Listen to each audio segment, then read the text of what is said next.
imaginatively involving non-human stakeholders can really generate surprising insights. For example, using this method can help us switch between timescales. What does a mountain feel about this project? Or even a 300-year-old oak tree? Or how about a butterfly that only lives for a month? Thinking from the perspective of a river, for example, can help us think seasonally and think about connections to other places, or even connections that the project might have to the whole hydrological system that we might not have thought about before. The insights can be both literal, in the sense of learning something from the earth and ecological sciences, like biomimicry does, or it can be metaphorical. How is this project like a migratory salmon? Or what advice might a salmon give to the people involved in this project? So in preparation for this method, first identify several non-human stakeholders that could be relevant to the project or the research you're working on. Do some research about the stakeholders' contribution to the local ecosystems and local human cultures, as well as their needs and wants. What makes them thrive? What is threatening or dangerous to them?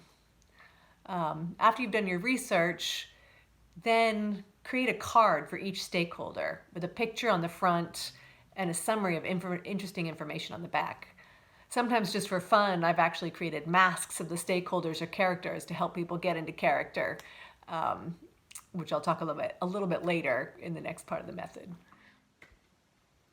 So once you have your cards prepared, invite your participants to either pick a card and identify with one of the stakeholders, or to pick a card at random and take what they get.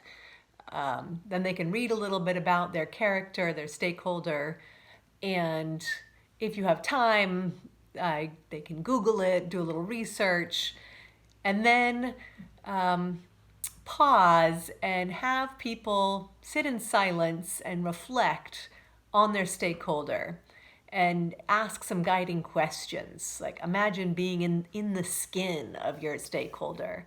For example, if your stakeholder is a river, how does it feel? What does the river notice? How does it move through the landscape? What might your topic mean to the river? What effect might it have on the river? What, if you're talking about migration, for example, what might people follow the river? Might the river provide some kind of sustenance? Might people accidentally pollute the river because they don't have other facilities?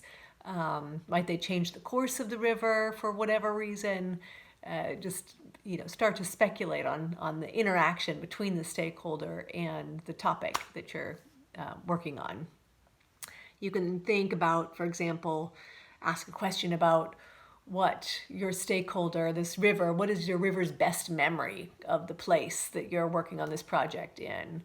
Or is there something the river is grateful to about that has some relation to your project?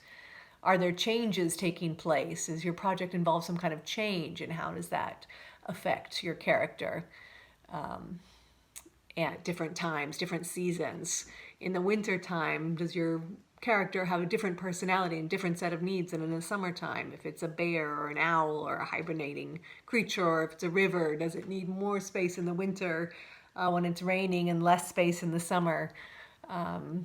Just start to just kind of imaginatively feel into this character. And then finally, what does your character, your stakeholder, wish for the future of this project? Do they have any skin in the game? What needs could be fulfilled for humans by your character? After people have had a chance to reflect on this, you can get into pairs and talk to each other from the perspective of your character. Introduce yourself as your character. If you have your mask, you can use the mask. And you can either read notes that you've written, the participants have written, or you can just read from the back of the card if you feel uncomfortable, just so people feel safe. Sometimes, so this could be a bit outside of people's comfort zones. And then I recommend taking a minute or 2 to 5 minutes, and inviting participants to think a bit more laterally, a bit less logically about their character, and either write some kind of a a poem or a short story. It could be just a free flow stream of consciousness poem, or you could also offer something more structured like a haiku, which is 5 syllables, 7 syllables, 5 syllables. Some people do better with a little bit of structure, so you can offer options. And then after this period of reflection, get back together again in smaller groups or pairs and share any insights that might have emerged.